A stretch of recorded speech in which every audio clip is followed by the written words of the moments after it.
सोच है। 2% वाले को गठबंधन में लिया, 18% वाले को नहीं लिया। मुसलमान अपना पावर दिखाएगा।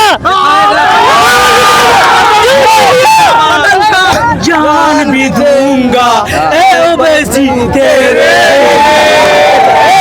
चाली पक्का में मेरी चाली। हम बोल रहे हैं कि इतना दिन दूसरे का गुलामी करते थे, इस बार गुलामी नहीं करेंगे, पतंग को उड़ाएंगे, पतंग को उड़ा करके छोड़ेंगे। लगातार एक ही नेता रहने से ठीक नहीं होता है ना, वो अपने आप को ये वर्चस्व स्थापित करने के लिए खास करके अपने विकास के विषय में खास करके सोचने लगते हैं। लेकिन असदुद्दीन ओवैसी को देखने आए, अख्तरुज्जमान आए यहाँ पर नहीं, अपने प्रचार जब उनके अंदर में टिकट गई है कि बांटना है, टिकट किसको देना है, कि राशिद अनवर काम नहीं किया क्या अररिया के अंदर में? हाथी जीतने का जो समीकरण बन रहा है अररिया विधानसभा का, अच्छा समीकरण की वजह से आपको लग रहा है हाथ ही चुनाव जीतेगा। अच्छे लोगों को कैंडिडेट में खास करके चुनना चाहिए जो कि हिंदू मुस्लिम एकता के विषय में सोचे, न कि सिर्फ हिंदू और मुस्लिमों को आपस में लड़ाने के विषय में सोचे। वैसे नेता को चुनना चाहिए यहाँ के जनता को जो कि सभी का विकास करे। हैदराबाद में किया है, जाके देखिए हैदराबाद में कितना उसका विकास है। 20 रुपए में इलाज होता है। साल 20 साल जो भी दिया, कांग्रेस को दिया, आरजेडी को दिया, लेकिन इस बार हम लोग दिल जान तन मन धन से ओवैसी को जिताएंगे। मुसलमानों के पास पहले ऑप्शन नहीं था, चाहे बीजेपी में जाओ चाहे कांग्रेस में जाओ, आएगा हिंदू ही। अभी हमारे पास मुस्लिम लीडर बनेगा, मुसलमान की ताकत दिखाई देगा। फिर ये लेना पड़ेगा, चाहे ले लूंगा, मरेंगे जिएंगे।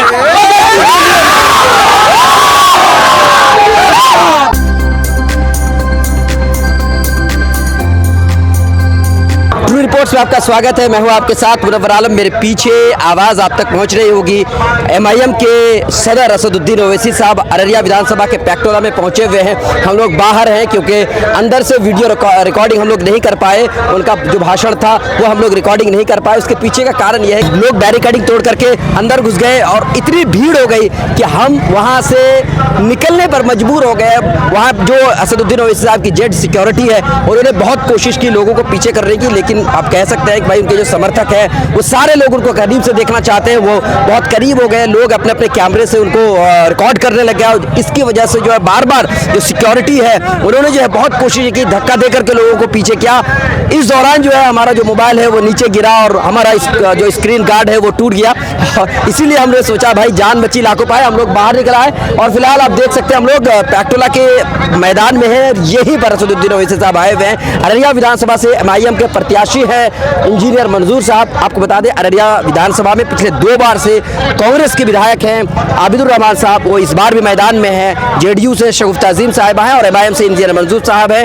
उलमा काउंसिल के जो है राशिद अनवर साहब है। तो क्या कुछ हो सकता है हम लोगों से भी जानना चाहते हैं, हम लोगों से बात करेंगे। अभी आप असदुद्दीन ओवैसी साहब के भाषण आप सुन पा रहे होंगे। असदुद्दीन ओवैसी साहब का भाषण आप सुन पा रहे होंगे। मैं कुछ वीडियोस लेयर पर चला रहा हूँ। आप देखिए कितनी भीड़ है स्टेज के सामने, कितने सारे लोग खड़े हैं और सारे लोग मोबाइल निकाल करके उनका रिकॉर्डिंग कर रहे हैं। वो करीब से देखना चाहते हैं। इतनी भीड़ हो गई है। वहाँ से हम लोग जो है निकल आ गए। हम लोगों से भी जानना चाहते हैं क्या लग रहा है इस बार असदुद्दीन ओवैसी साहब आए, वोट उन्हीं को करेंगे कि किसी और को करने वाले हैं? पतंग छाप में करेंगे वोट इस बार। आप पतंग छाप में जी, असदुद्दीन ओवैसी को वोट जाएगा। ठीक। कांग्रेस के उम्मीदवार हैं आबिदुर रहमान साहब, 2 बार से विधायक है। काम कैसा रहा उनका? उसका काम अच्छा है। इस बार वोट उसी को मिलेगा। किसको? क्या बोलते हैं, पतंग छाप को। पतंग छाप जी। और शगुफ्ता अजीम साहिबा हैं जेडीयू से, उनको नहीं मिलेगा, पतंग छाप को ही मिलेगा। आप बताइए भाई। पतंग छाप, पतंग छाप, पतंग छाप, पूरा पतंग। अब की बार पतंग की सरकार। अब की बार पतंग सरकार। क्यों लगता है कि मतलब ओवैसी साहब अच्छा काम कर सकते हैं? बहुत अच्छा काम कर सकते हैं। बोलने वाला लीडर है, हक की आवाज़ उठाते हैं उन्हें। किया है, करता है। हैदराबाद में किया है, जाके देखिए हैदराबाद में कितना उसका विकास है। 20 रुपए में इलाज होता है। मेडिकल कॉलेज है उसका। तरुणीमान साहब जीते हुए हैं तो उनके इलाके में कितना काम हुआ? ओवैसी संविधान के लिए लड़ता है, देश के लिए लड़ता है और बच्चे के लिए सोचता है। इसको दूसरे पार्टी वाले संविधान के लिए नहीं लड़ते, वो नहीं लड़ते हैं सर। नहीं लड़ते। आप बताइए। हाँ सर। असदुद्दीन ओवैसी साहब आए हुए हैं, किसको वोट डालें? आए, सबका सम्मान है। हाँ, किसको वोट डालें? अभी तो सोच रहे हैं भाई किसको देना है। अच्छा, अभी तो डिसाइड नहीं किया। वैसे भाषण आप सुन करके जा रहे हैं, अभी तो भाषण चल ही रहा है। जा रहे हैं, आप दिमाग में मिलाएंगे किसको क्या करना है। अभी जिसका पल्ला भारी रहेगा उसी को वोट दे देंगे। फैसला भी नहीं किया। नहीं। आप भाईजान इधर आइए सर, आप बोलिए सर। सर मैं ये बोलना चाह रहा हूँ, जैसे कि हमारे राशिद अनवर भाई साहब जो है 2016 में अररिया विधानसभा के अंदर पतंग छाप कोई नहीं जानता था। सिर्फ हमारे वो राशिद अनवर भाई साहब अपना टीम बनाया और उसके बाद सारे अररिया के अंदर में हर जगह पतंग छाप के प्रचार किए और उसके बाद जो है माहौल बनाए और जनता को एक साथ लाए, मेहनत किए। उनको भारी नुकसान होगा। क्यों होगा आपको मैं ये बता रहा हूँ। भीड़ तो आई है। राशिद अनवर, एक मिनट, राशिद अनवर अगर रहते तो इतना प्रचार भी नहीं करते और राशिद अनवर जीत के अब की बार विधानसभा पहुंचते। राशिद अनवर भाई साहब ये मेरे पास हाँ भीड़ है, लेकिन असदुद्दीन अवैसी को देखने आए। अख्तर उन्मान आए यहाँ पे नहीं अपने प्रचार जब उनके अंदर में टिकट का ये है कि बांटना है, टिकट किसको देना है, कि राशिद अनवर काम नहीं किया क्या अररिया के अंदर में 2016 से काम कर रहे हैं।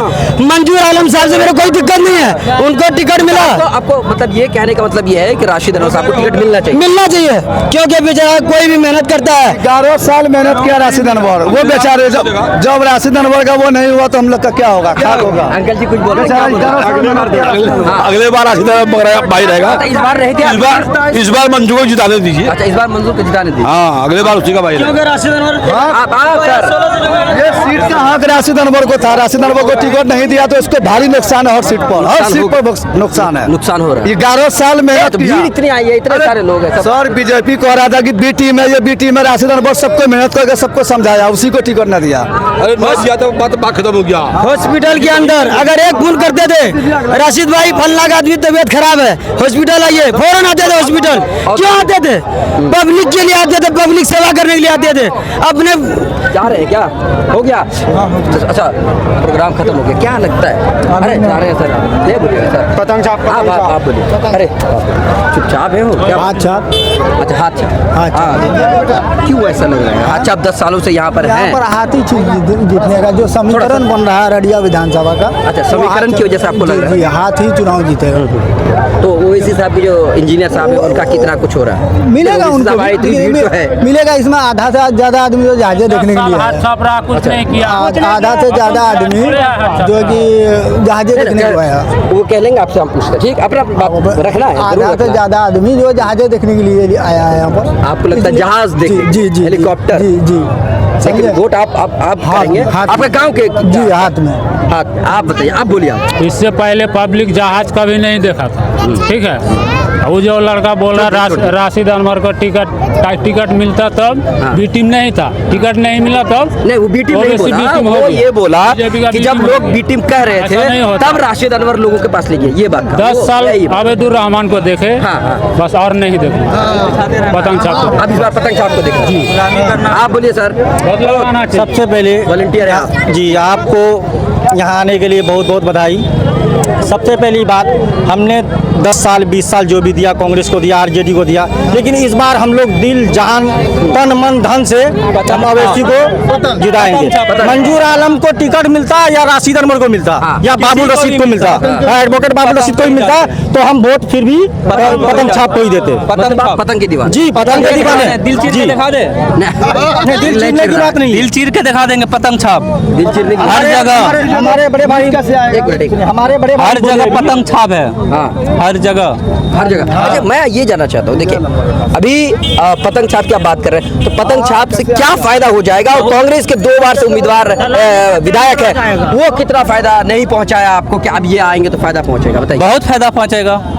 हर संख्या नया है। कांग्रेस को वोट देकर आए, हमारा बाप दादा वोट देकर आया कांग्रेस को देके आए हमेशा। कांग्रेस पार्टी सोच तो होगा, विजन तो कुछ होगा। सोच है, बहुत बढ़िया सोच है। तो कह रहा हूँ 2% वाले को गठबंधन में लिया, 18% वाले को नहीं लिया।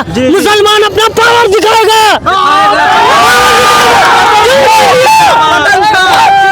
आप लगता है कुछ ज्यादा ही जोश में है। हाँ जोश में है। जवानों की पार्टी है ये। किसकी पार्टी? नौजवानों की? जवानों की पार्टी है, मुसलमानों की पार्टी है, मजलिसों की पार्टी है ये। अच्छा तो आप बोले मुसलमानों की पार्टी है। हाँ। तो जब उधर से कोई कहेगा, बीजेपी वाला कहता है ये हिंदुओं की पार्टी, तो गलत है या सही है? गलत है। अरे रुकिए ना, हो अब ये देखिए, अब सुनिए, सवाल कर रहे थे, ये तो गलत है। आप बोलिए, जब आप कह रहे हैं कि वो जब कहता है पहले शुरू उन्होंने किया हिंदू मुस्लिम, मुसलमानों के पास पहले ऑप्शन नहीं था, चाहे बीजेपी में जाओ चाहे कांग्रेस में जाओ, आएगा हिंदू ही। अभी हमारे पास मुस्लिम लीडर बनेगा, मुसलमान की ताकत दिखाई देगा। फिर बोलिए कि आपने कहा कि अगर कोई कहता है कि ये हिंदुओं की पार्टी तो गलत है, गलत अब है। आप कह रहे हैं कि मुसलमानों की पार्टी तो सही है। ये सही नहीं है, ये सबके लिए है। नेता किसी एक का नहीं होता है, नेता किसी एक का नहीं होता है, नेता जो होता है वो सबके लिए होता है, चाहे वो हिंदू हो या मुस्लिम हो। खास करके असदुद्दीन ओवैसी साहब जो है, खास करके असदुद्दीन ओवैसी साहब जो है, वो गरीब, कमजोर, दलित, पिछड़े लोगों को उसकी मदद के लिए आता है सबसे आगे। जो असदुद्दीन ओवैसी साहब है, सिर्फ मुसलमानों के लिए नहीं है, लेकिन अक्सर मुसलमान हम वो नहीं कह रहे, उन्होंने कहा कि ये मुसलमानों की पार्टी है। नहीं, वो कहने में गलती है, लेकिन मुसलमानों की पार्टी नहीं है। कोई भी पार्टी वो एक की पार्टी नहीं होती है, खास करके नेता किसी एक का नहीं होता है, वो सबके लिए होता है। होना भी चाहिए, होना भी चाहिए, सबके लिए होना भी चाहिए। अगर मान लीजिए आप यहाँ से कोई जीत गया, जी, इसका क्या मतलब है कि आप दूसरे वालों का देखेंगे नहीं? नहीं, सबको देखना है। आप क्या कह रहे थे अंकल, जब बोलिए आप? हम बोल रहे हैं कि इतना दिन दूसरे का गुलामी करते थे, इस बार गुलामी नहीं करेंगे, पतंग को उड़ाएंगे, पतंग को उड़ा करके छोड़ेंगे। बिहार में पतंग चले, बिहार चलेगा तो चलेगा, पतंग चलेगा, बिना सुतरे का पतंग चलेगा।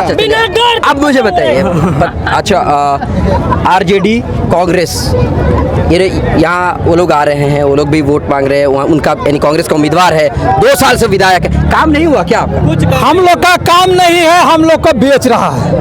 क्या काम नहीं? हम लोग को बेच दिया है, जैसे हम लोग को बेच रहा है। दोनों काम हम लोग से, दोनों काम एक काम हम लोग का। आपको जान लेना पड़ेगा, जान ले लूंगा, मरेंगे जिएंगे, अब ऐसी जान लेंगे, हम जिएंगे और मरेंगे।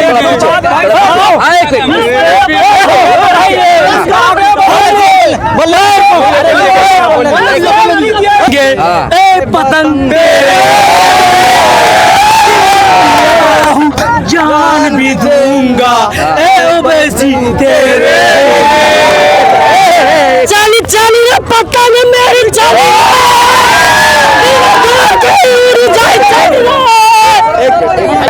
जहाँ वीडियो बना रहे थे हम लोग को वहाँ से भाग के बाहर निकलना पड़ा, क्या कुछ लगा? यहाँ जहाज देखने का भीड़ था, और खास करके तो वही जहाज देखने वाला भीड़ है। और बात रहते हैं जैसे कि हमारे यहाँ इलेक्शन के विषय में जैसे बात कर लेते हैं, वैसे लोगों को कैंडिडेट में खास करके चुनना चाहिए जो कि हिंदू मुस्लिम एकता के विषय में सोचे, न कि सिर्फ हिंदू और मुस्लिमों को आपस में लड़ाने के विषय में सोचे। वैसे नेता को चुनना चाहिए यहाँ के जनता को जो कि सभी का विकास करे, ठीक है। जैसे यहाँ पर बहुत सारे लोग ऐसे आए हुए हैं जो कि सिर्फ जाति है ना, भेद के विषय में करते हैं, जाति प्रथा के विषय में बात करते हैं। वैसे नेताओं के विषय में सोच करके कोई खास विकास होने वाला नहीं है। हमारे यहाँ अगर बात कर लेते हैं बड़े पार्टियों में से, जैसे बीजेपी हो गए, एनडीए हो गया, उसी में आते हैं, और उसके बाद आरजेडी हो गए, उसके बाद कांग्रेस भी हो गए ना, उसके बाद ओबीसी साहब की पार्टी हो गई। ये लोग का पार्टी ठीक है ना।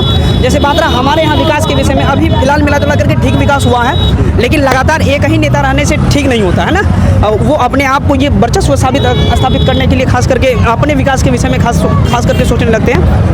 तो हमारे यहाँ के जो लोग हैं उनको देखना चाहिए हमारे लिए उच्चतम विकास कौन कर सकता है। सबसे बड़ा मुद्दा हमारे यहाँ ये सबसे अलग होगा, सबसे अलग होना चाहिए, ठीक है ना। अच्छी बात है। सबसे बड़ा मुद्दा ये है, सबसे बड़ा मुद्दा हमारे यहाँ ये है कि हमारे बिहार का जो जनता है ना, सबसे अधिक मात्रा में पलायन कर रहे हैं। अभी इलेक्शन का टाइम चल रहा है, अगर आप देखेंगे, अगर पूरे बिहार का जनता के विषय में बात करते हैं, गरीबी इतना अधिक है कि लगभग 30 से 40% अभी ऐसे लोग हैं जो कि बाहर में मंडी खट रहे हैं। अब बताइए, अब वो इलेक्शन में वोटिंग करने के लिए नहीं आ रहे।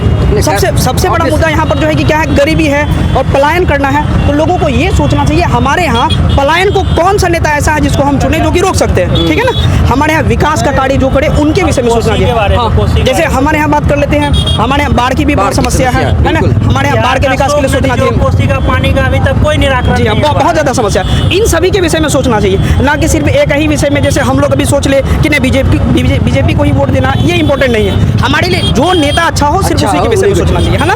तो हमारे यहाँ सबसे बड़ा मुद्दा है पलायन। अगर वो नेता जो हमारे यहाँ विश्वास दिला सके, जो हमारे विश्वास को जीत सके, कि नहीं हम ऐसा काम करेंगे जिससे यहाँ फैक्ट्री लग जाए, फैक्ट्री लग जाए, यहाँ लोगों को बड़े-बड़े काम फैक्ट्री मिल लग जाए। हाँ, बस बात खत्म। हिंदू मुस्लिम करके कोई फायदा नहीं है। ये आपस में हम लोगों को सिर्फ नेता सब लड़ाने का काम करते हैं और कोई काम नहीं ये करते। बात उसका तो- सिर्फ काम है पैसा ऐंठने का, दूसरों से लड़ा देना है। हम लोग आपस में लड़ते रहेंगे, वो लोग अपना फाला पिटाते रहेंगे, बस बात खत्म। और चले भी जाते हैं। हाँ, वो चले भी जाते हैं। सारे लोग इसलिए- अपने अपने हेलीकॉप्टर से आते हैं, वो निकल गए, इसलिए- इधर आपस में समर्थक आपस सब में यहाँ हल्ला कर रहे हैं, गुल्ला कर रहे हैं, कोई मैटर नहीं है इसे। सिर्फ हमारे यहाँ वो नेता है जो कि बोले कि नहीं यहाँ फैक्ट्री लगाएंगे, यहाँ के बिहार का लोक जनता जो है कि पलायन नहीं करेगी, सब वोट डालेंगे। जब सब वोट डालेंगे सबका विकास होगा, सबका विकास होगा तो हमारे यहाँ का विकास होगा। बस बात बहुत अच्छा लगा।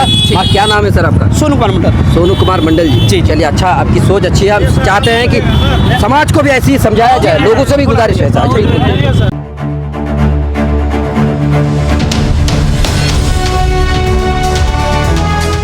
ट्रू रिपोर्ट्स, सच आप तक।